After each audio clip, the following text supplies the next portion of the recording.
Hello les passionnés d'industrie et de RH, nouvel été, nouveau format TRH et tu commences sérieusement à attendre que tout le monde soit en vacances et que tu puisses enfin bosser sur tes sujets.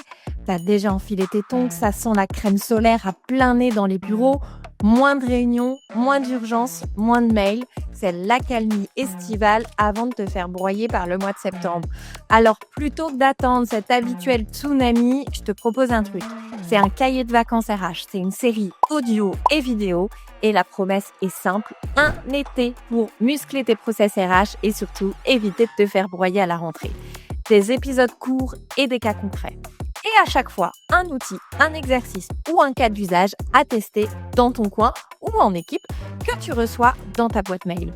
Parce qu'on ne va pas se mentir, c'est jamais le bon moment de s'y mettre. Donc, c'est maintenant. Et si tu as envie d'aller plus loin après tout ça, je t'en reparle au courant de cet été. Mais d'abord, tongs ou pas, on attaque. Bienvenue dans ce 11e épisode. Je reprends moi de mon côté un peu les enregistrements. Donc voilà, j'ai un peu perdu l'habitude, mais ça va le faire. Je me lance sur une grosse série. Donc bienvenue. Je me répète, mais on est toujours sur cette série spéciale cahier de vacances. Donc on est là le 28 juillet. Ça y est, ça sent la crème solaire dans tous les sens. Si toi, t'es pas déjà en vacances, t'as un peu plus de temps que d'habitude pour bosser sur tes sujets de fond.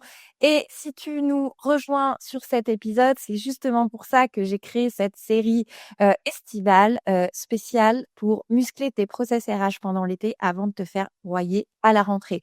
N'oublie pas de t'abonner pour recevoir ton cahier de vacances qui arrive dans ta boîte mail chaque mardi surtout. Forcément, tu peux commencer à écouter la série à partir de cet épisode, mais je te conseille grandement de suivre, d'écouter ou de regarder les vidéos qui sont dispo sur YouTube à partir du premier qui s'appelle 3 raisons de structurer tes process. Forcément, je t'ai fait une petite suite logique dans tout ça. Bon, de quoi on parle aujourd'hui? Alors, si tu te reconnais dans ce que je vais lister, vraiment, accroche-toi et suis cet épisode jusqu'au bout. Si tu passes ta vie à renvoyer des rappels de consignes toutes les semaines, si tu affiches des chartes, des consignes RH dans Teams ou des rappels quels qu'ils soient, et que malgré ça, tout le monde continue de faire encore à sa sauce et ne suit pas les consignes, tu dois te rabâcher, j'imagine aussi sans cesse, mais pourtant, je l'ai déjà dit 15 fois, regarde, c'est écrit là, mais ils font exprès ou quoi? Pourquoi personne n'écoute ce que je dis? Bon, entre nous, c'est toujours pas une question de mauvaise volonté, c'est juste que, tu as peut-être fait ou peut-être que tu confonds entre ce qu'est une règle alors que toi, tu penses avoir posé un process. En fait, tu as juste posé une consigne. Voilà, souvent, ça vient de là. Alors, déjà, première chose, une règle, c'est vertical et un process, c'est transversal. Donc, une règle, par exemple, ça va être les entretiens doivent être réalisés avant le 15 du mois, alors que le process répond aux questions suivantes. OK, mais qui les planifie? Avec quoi? Quels livrables sont attendus? Ou est-ce qu'on note, par exemple, les dates? Et qu'est-ce qu'on fait, par exemple, s'il y a des absents? Une règle isolée, même pertinente, ne peut pas tenir si elle n'est pas incarnée. Donc, une règle n'est pas un process. Une règle dit quoi faire. Un process montre comment on s'y prend. Donc, sur ces premiers points, je répète, une règle, c'est vertical. Un process, c'est transversal. Le deuxième point dont je voulais te parler, c'est le piège des rappels de consignes. Tu t'épuises en fait pour rien. Ce que tu vis, c'est tu fais des copier-coller mensuels dans la newsletter pour rappeler telle ou telle consigne, des réunions où tu vas venir reposer le cadre des exigences et des consignes qui sont attendues, ou des mails qui commencent par petit rappel ou sauf erreur de ma part, je n'ai pas reçu les entretiens annuels, etc. L'échéance était le 15 du mois dernier. Et en fait, 0 changement. En plus de ça, tu te retrouves dans une position que t'aimes pas, une position un peu de de flicage, et que tu as pas envie d'endosser H24, qui d'ailleurs, n'est pas, de ton ressort H24 non plus. Donc même si parfois c'est normal d'avoir ce rôle de garde-fou, forcément tu as besoin et tu as envie de t'en sortir. Heu et pourquoi on en arrive à vivre ça? Bah, parce que souvent, ta ligne managériale ne comprend pas forcément, le rôle de chacun, qui fait quoi dans tel process, quels sont les outils clairs à utiliser, quels sont les timings et ce qui est vraiment attendu derrière cette consigne.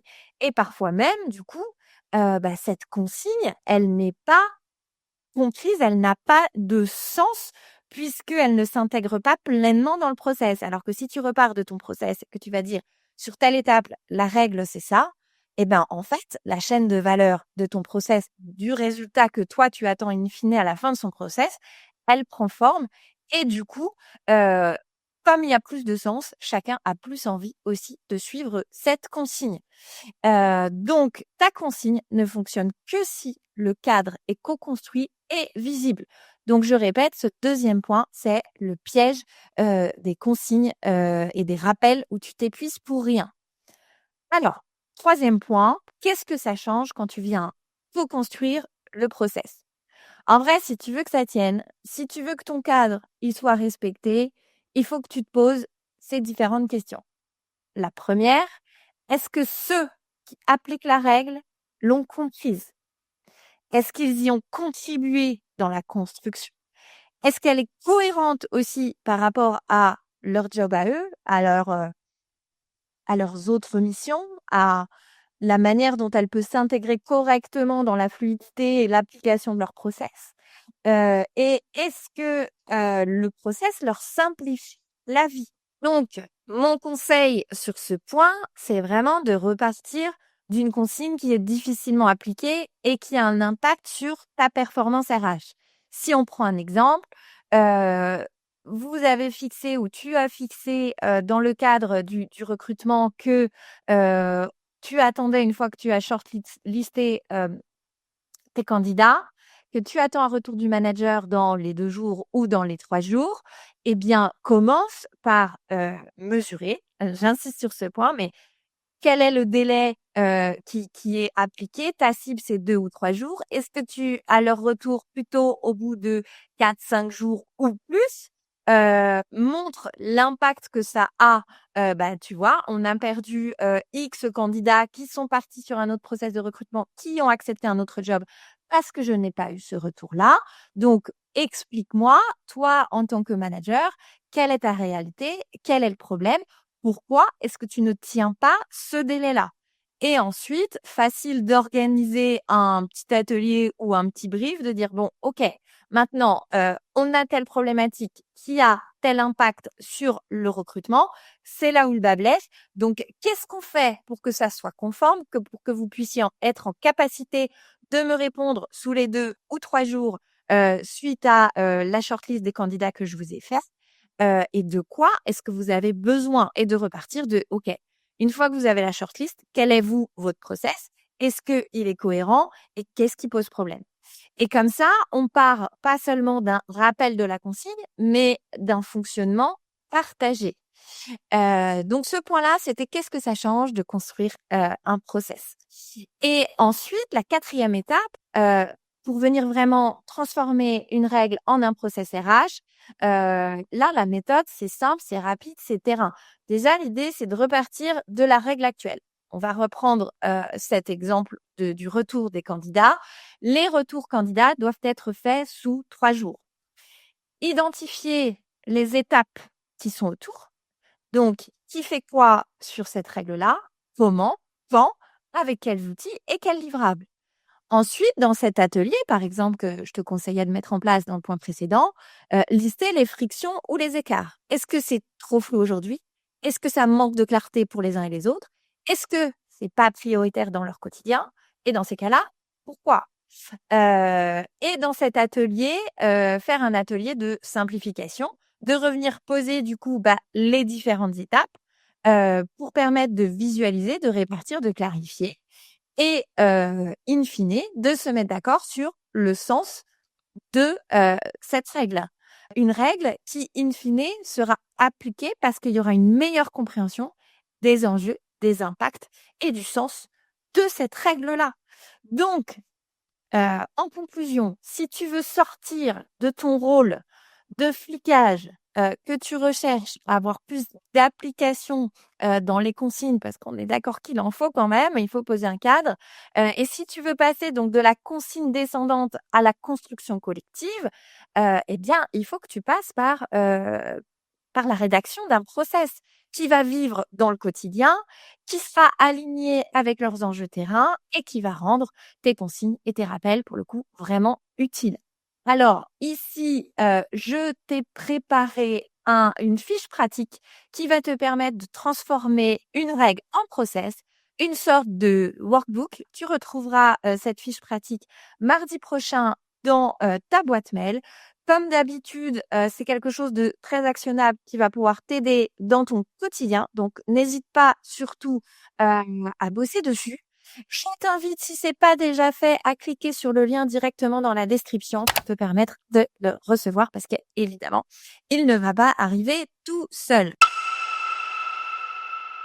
Et voilà, c'est tout pour aujourd'hui. Bon, t'as écouté, t'as pas mal cogité. Maintenant, il est temps de passer à l'action. Et déjà, bravo parce que t'as officiellement avancé sans même t'en rendre compte. Alors, on se retrouve jeudi pour un nouvel épisode, une nouvelle thématique ou alors même mardi directement dans ta boîte mail.